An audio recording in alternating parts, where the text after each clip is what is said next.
America અને ઈરાનને લઈને મોટા સમાચાર। 60 દિવસ સીઝફાયર લંબાવવા સહમતિ સંભવ। અમેરિકા અને ઈરાન એમઓયુ પર કરશે હસ્તાક્ષર। સીઝફાયર માટે 60 દિવસના એમઓયુ પર હસ્તાક્ષર થશે। 60 દિવસ હોર્મુઝ સ્ટ્રેટ ટોલ વગર ખુલશે। અમેરિકા પણ દરિયાઈ રસ્તે નાકાબંધી ખતમ કરશે। ઈરાન પરમાણુ પ્રોગ્રામ રોકવા માટે વાતચીત કરશે તેવી માહિતી સૂત્રો પાસેથી મળી રહી છે।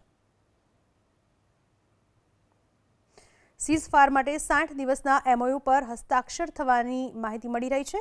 60 દિવસ હોર્મુઝ સ્ટ્રેટ પણ ટોલ વગર ખુલ્લું રહેશે। તો અમેરિકા પણ દરિયાઈ રસ્તે નાકાબંધી ખતમ કરશે એવી માહિતી સૂત્રો પાસેથી મળી રહી છે।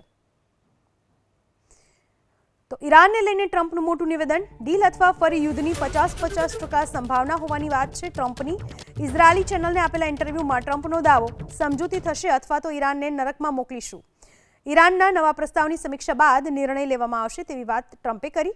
ઈરાનને લઈને આજે અંતિમ નિર્ણય લેવામાં આવશે તેવી વાત ટ્રમ્પે કરી।